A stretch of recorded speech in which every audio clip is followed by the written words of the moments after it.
Sometimes I love this thing, sometimes I want to burn it. The adventure bus is no longer adventuring.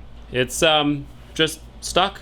It's not running, it's not driving. Yesterday on our way home from Great Lakes Dragway, first of all, it started misfiring, just at idle. Then when we were literally down the street from the shop, it started surging really bad. So while I was on throttle, just accelerating, it was going woo, like you could just hear that the engine was struggling. I don't know what was going on, but the engine was struggling. We got back to the shop, I turned it off to unload Molly. Then when I turned it back on to, well, park the bus and the trailer, it died on me. It idled really well for like a second, then it died.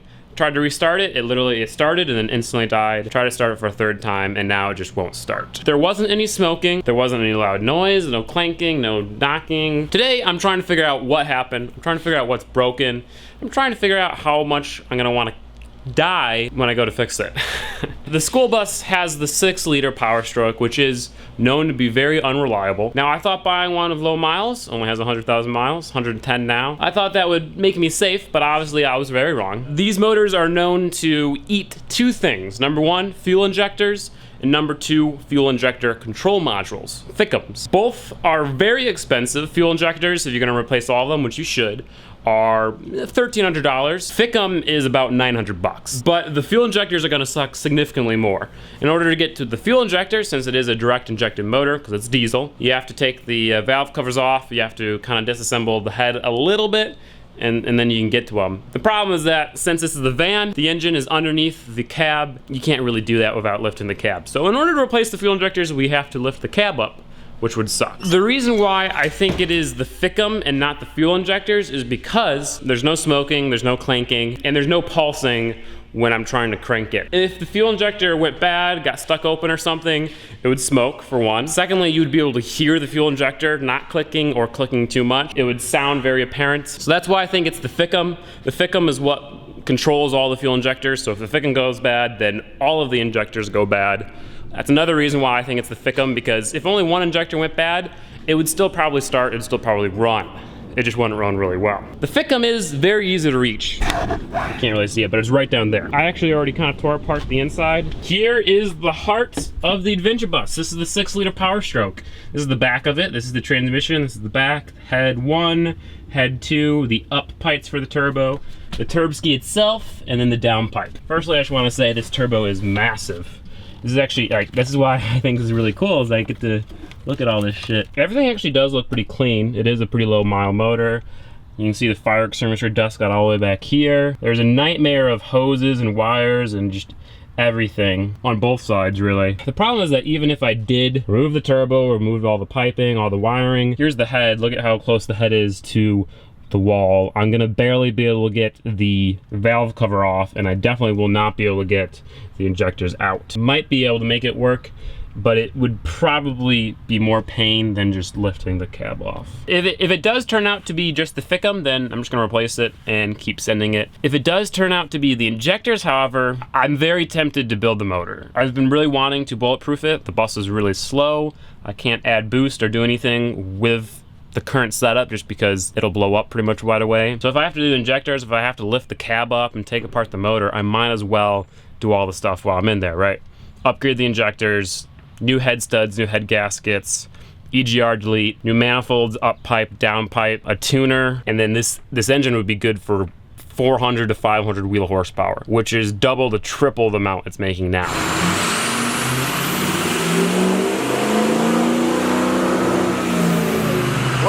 150, whoa! How cool would it be to disassemble everything, put a new turbo on it, have these nice manifolds, a huge downpipe, and just make a bunch of power and roll coal, and this thing would be able to tow anything. And it would get a significantly better gas mileage with all that stuff done. I don't know if I can really justify the expense. But I guess I'll talk about that more in a little bit. In order to figure out what's wrong, I'm going to test the FICM. So I have to disassemble that front area, get to the FICM. There are 4 pins on it. I have to test one of the pins, and it should be reading 48 volts with the key on. Oh, also, let's not forget that it is 4th of July. When I thought of all the things I wanted to do on 4th of July, fixing my school bus after it broke for the 10th time and in 100-degree weather was number 1 on my list. So I'm so happy I get to be able to do it.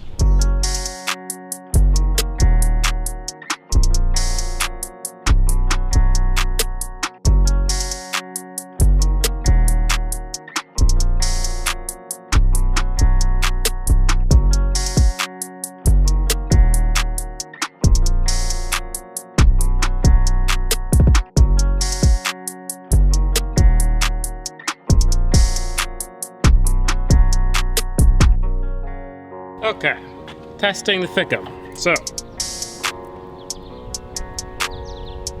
I think we have our issue.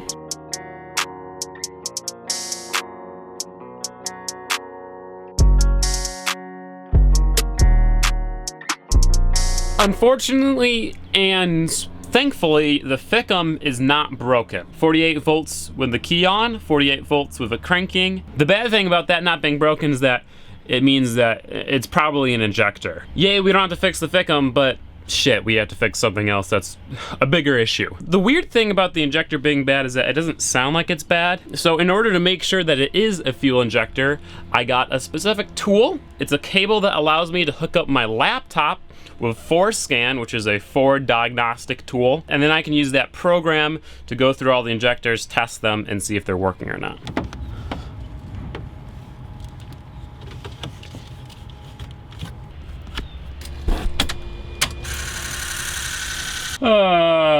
I made the unfortunate mistake of not downloading the drivers at home. Now I'm trying to download drivers for this little thing off of my phone's mobile hotspot, and it's not working. The program couldn't detect the bus, so I don't know.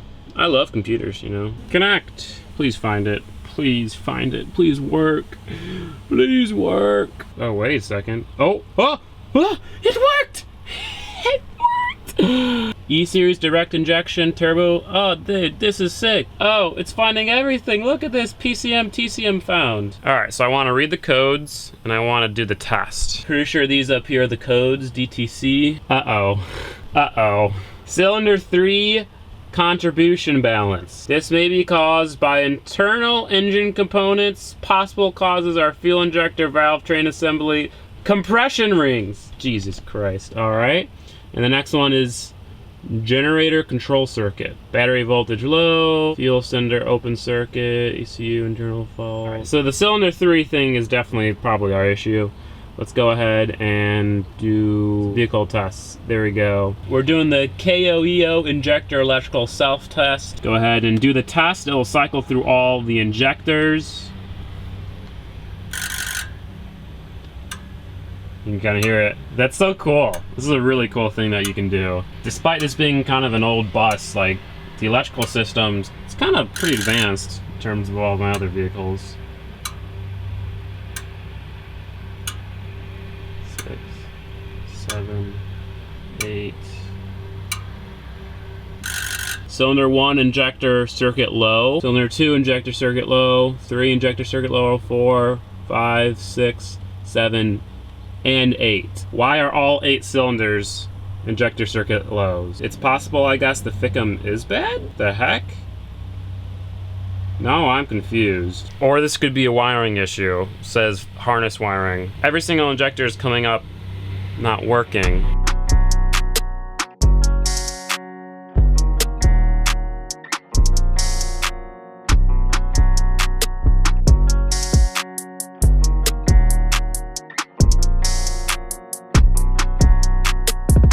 I'm currently redoing the test, except with the RV batteries connected to the system, because the truck batteries were a little low.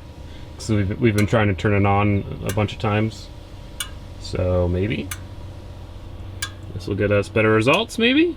Maybe? Nope, they're all still low. 1, 2, 3, 4, 5, 6, 7, 8. Okay. What is wrong with you? I don't know. Tell me. I'm not. I'm thinking it's time to call in the cavalry. I can't get a solid result. I could buy some parts, install them, and see if it fixes it, but if it doesn't, then I waste money. I think maybe it's time to get the bus towed to a repair shop. And this is when I was told by every single towing company in St. Charles that they didn't have a truck big enough to tow the bus. Like, bruh, it's only 10,000 pounds. A normal truck can tow that. So, that's when we got the BMW. Twin Turbski inline 6 that actually makes more torque than the bus, which is hilarious. We're gonna flat tow the bus down the road to the shop. Don't try us at home, kids, but it's gonna work. As long as you trust it.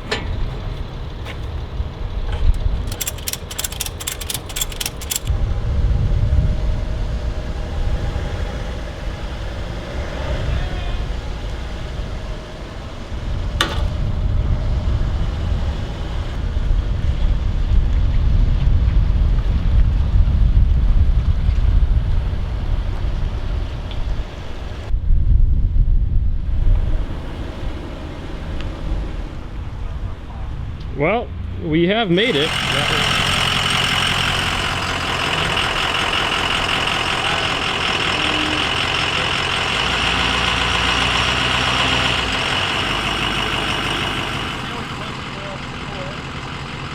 Goodbye, bus. And now we wait again. Your BMW is more reliable than a Ford, Jared. Really? It's saying a lot. It's a diesel though, you know. So is the Ford. Truck works, how can I help you? Have you guys figured out anything yet, or? No, we haven't. Yesterday we hooked up a scanner to it, and we did see that it was building no high pressure oil. Okay. So we're gonna have to drag it into the shop and put air into the oil system, try and figure out if it's a leak or if we got a bad pump or what's going on there. Sounds good. Well, thank you for the update. Bye-bye. That's not what I wanted to hear. Pretty much what they're saying is that there's no high pressure oil pressure. The high pressure oil pressure is what actually fires the injectors. So there's no high pressure oil, then there's no firing of injectors. Really the only two things that could cause all of the injectors to fail at once is the FICM or the oil. I tested the FICM, it tested good. So the other option is the oil. Hopefully it's just a small little leak somewhere. Hopefully it's not the pump. If it is the pump, then let's just not talk about it. I don't really want to make you guys wait till tomorrow, but I also don't want you to get a video that isn't finished. So I think I'm just gonna wait till tomorrow. And now we wait yet again. Hey Kevin, this is Caleb, the owner of the short bus. Yeah, the truck bus? Yes. Call it the awesome bus. You call it the awesome bus. All right, well that's good. Everybody that came in here yesterday is like, what the fuck is that? What's that? That's hilarious. So you have 0 oil pressure. What he's gonna try right now is he thinks it's, you know what a leak down test is? Yes. We're gonna try to put a bunch of air through it, but before, he said a common thing with these, the 6.0s on the van chassis is the pickup tube in the oil pan. Okay. So before we start getting crazy, what you do is you overfill the oil a little bit so it goes up to the block almost, and then see if you build any pressure at all. Does that make sense? Yeah, that definitely makes sense. Because the oil tube that's in the that picks it up from the pan is like a couple inches long. Sometimes those will actually fall off. Interesting. But you gotta basically lift the damn engine to pull the oil pan. So you just put a little more oil in it and see if it catches some. If it catches some, then it's probably a pickup tube. Okay. The entire oil system doesn't have oil pressure. It's not just the high. Yeah, it's it goes from the pickup tube, then it goes to the low pressure pump, high pressure pump. Right. Yikes. That's that's not good. It's not awful.